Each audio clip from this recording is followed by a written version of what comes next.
It's been forever since I did a movie by Golden Films. For those who don't know, they were a production studio that produced many direct-to-video films about fairy tales, specifically those explored by major studios like Disney. They do come up with original content, like the Jungle King movie that I reviewed with Huey Toonmore, but the one I'm looking at today isn't one of them. I put up a poll that tried to cover every production by Golden Films, or at least one of their partners, GoodTimes Entertainment, and the winner was The Little Mermaid, a joint production between the two. The world above is where I be. The moon and stars will shine for me. I'll see the sights.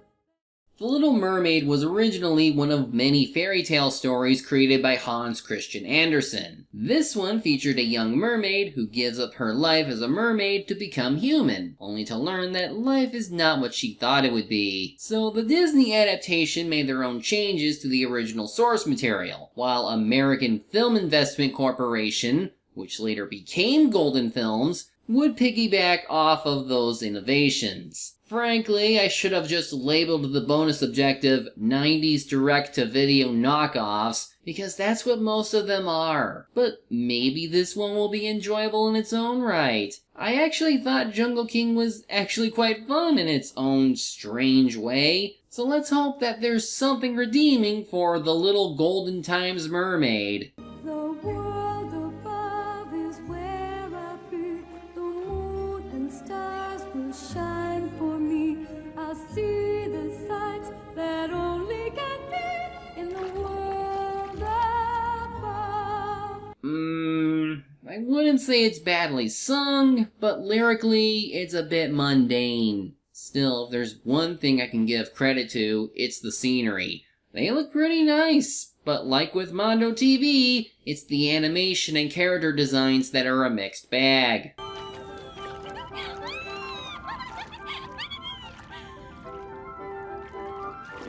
Oh, this has been the most wonderful day that's ever been. And the same can be said for voice acting, because right now, I'm not digging her voice. I tried checking IMDb for voice actors, but the only uncredited person I can find is Jeff Bennett. He made it into some 90s Disney cartoons and was most active during that decade, but here he's credited as Cosgrove Thackeray.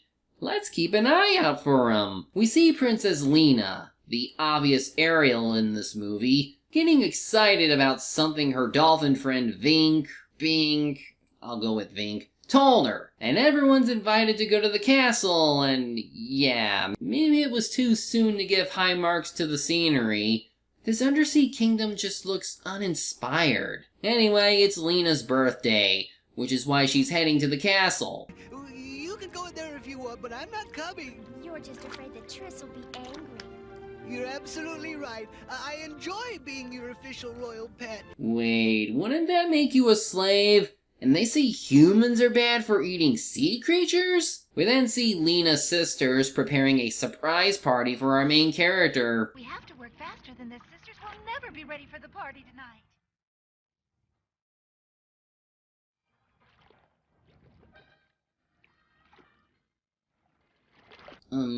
What's with the audio? Why does the sound keep fading in and out? Must be the quality of the video I'm using. Let's switch over to another copy, which lists GoodTimes Entertainment in the opening credits.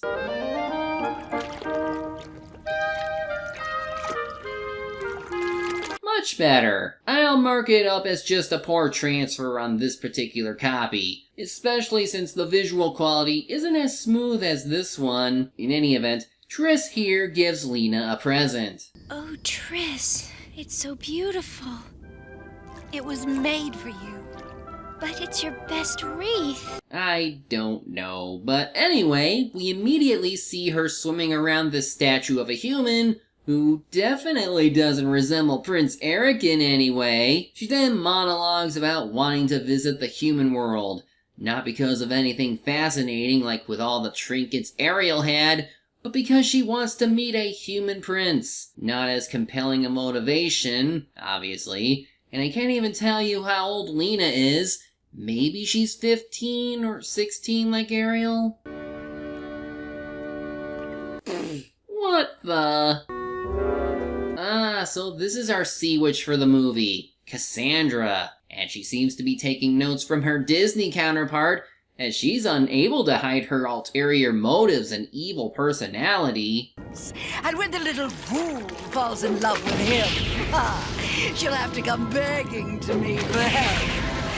And I'll help her. Oh, yes, I will. As part of her plan, Cassandra conjures up a whirlpool to bring Lena up to the surface world, which will lead to another scene from the original story. Lena convinces Vink to let her stay up at the surface before her party, and soon enough, she finds the ship that has our main human protagonist. And wow, they didn't even try to make him look different from Prince Eric. He still has the same hair color and even hairstyle, except for the ponytail. He's also a bit scrawny, but still. Well, I must confess I had a small hand in it, Your Highness.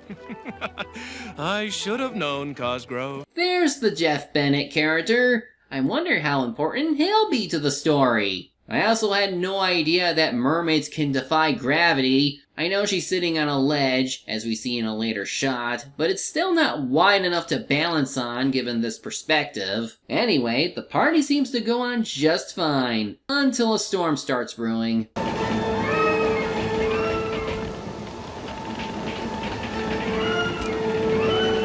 Okay, it should be noted that like a lot of Golden Films related works, this movie uses a lot of stock music that's not a good fit with the scene. At least this one doesn't sound too out of place.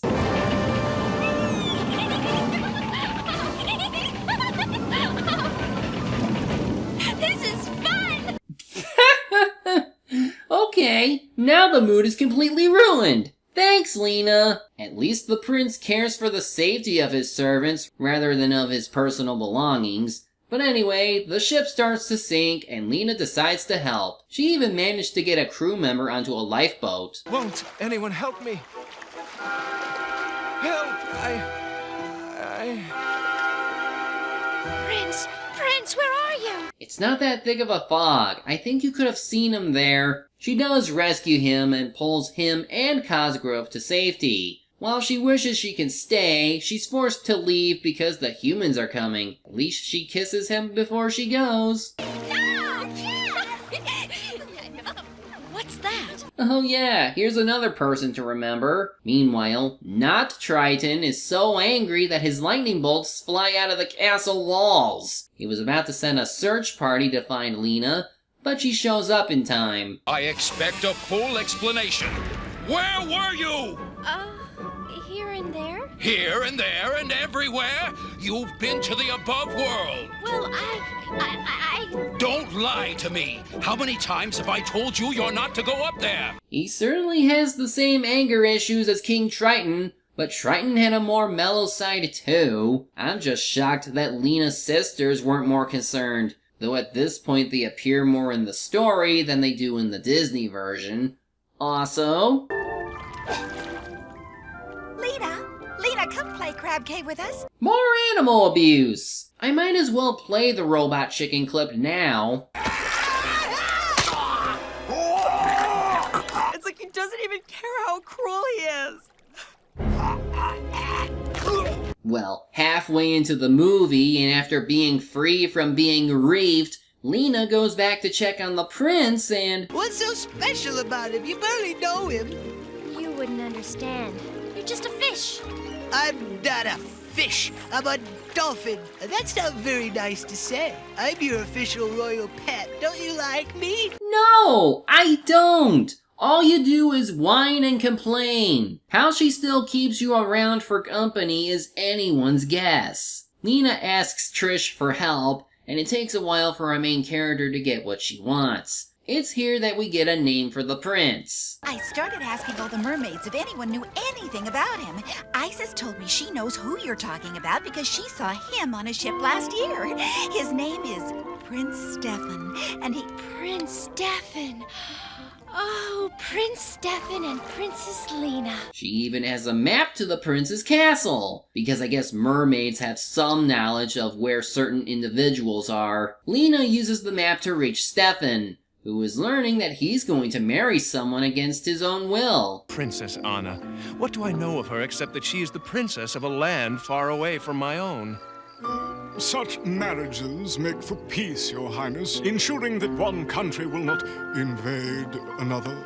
And what about love, Cosgrove? So the key conflict is between marrying to satisfy your wants or marrying for the sake of the kingdom. The book also has this conflict with the arranged marriage, though it does lead to something I'll bring up later. For now, Lena apparently has super hearing since she somehow knows that the prince is searching for her. So she goes back to Trish to see if she can become a human. It's still a little icky to see a young teenage girl falling for someone likely older than her, even if this plot is based on the idea of love at first sight. Trish does tell Lena about Cassandra, so Lena tries to find the ladder with Vink. After a bit more padding, they get past a bunch of whirlpools to finally make it to her home. But they get caught by hand-shaped coral, or maybe they're supposed to be the drained husks of all of Cassandra's victims. You know, kind of like with Ursula. Either way...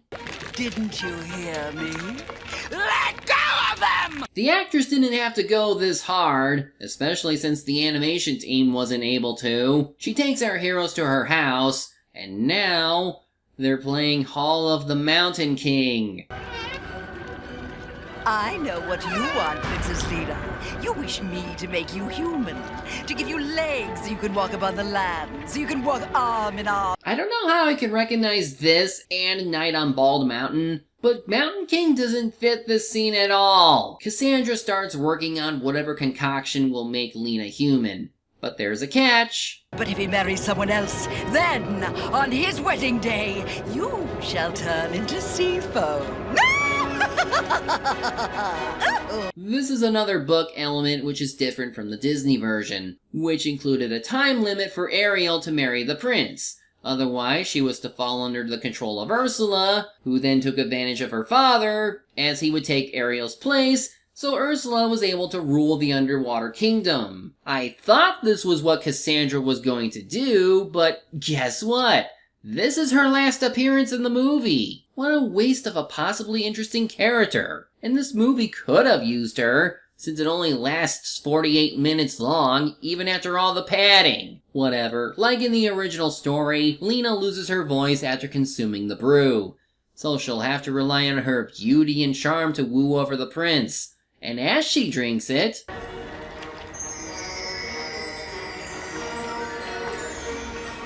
Excellent. Not even hiding it anymore, are you?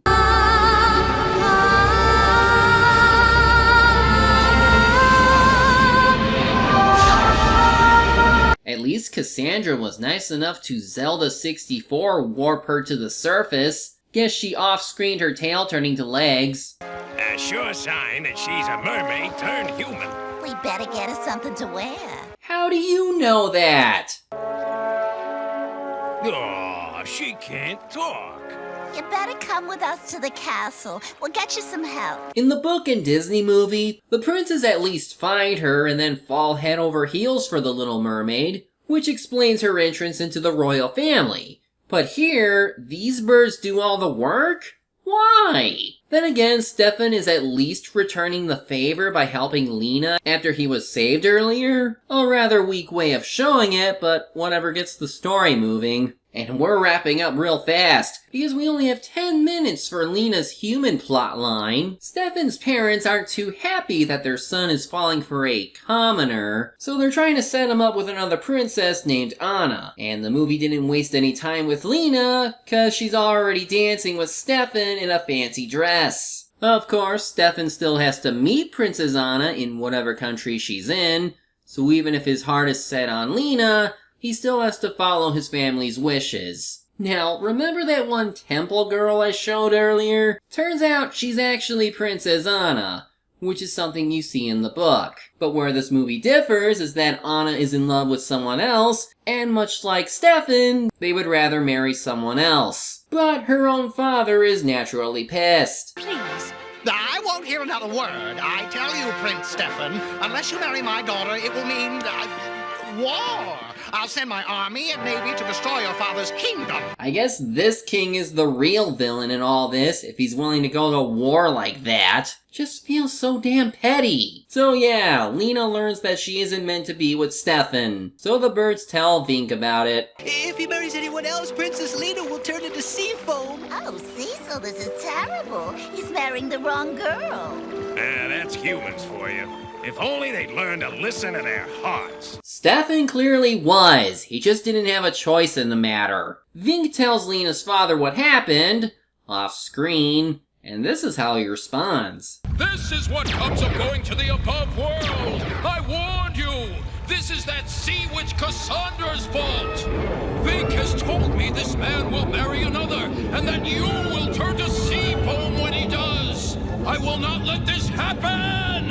I'm not going to let that prince marry another girl and destroy you! You could direct that anger at Cassandra, but that would require more time that the movie doesn't have. So yeah, not Triton causes a storm to appear. Even though, Lena is still aboard the ship, if she or Stefan bites the dust, that's your own fault, you dumbass! But luckily, the storm just breaks the mast of the ship, and Anna gets saved by her real love of her life, Maxwell, who we saw a bit earlier. Anna's father then allows his daughter to marry Maxwell, which in turn allows Stefan to marry Lena, and that there won't be any war between the nations. But Lena's father doesn't know that. Storm! Stop the storm! Away, sky creatures! Away! So many unintentional funny lines. Well, now he sees that Lena is gonna marry Stefan, and the movie ends with them getting married.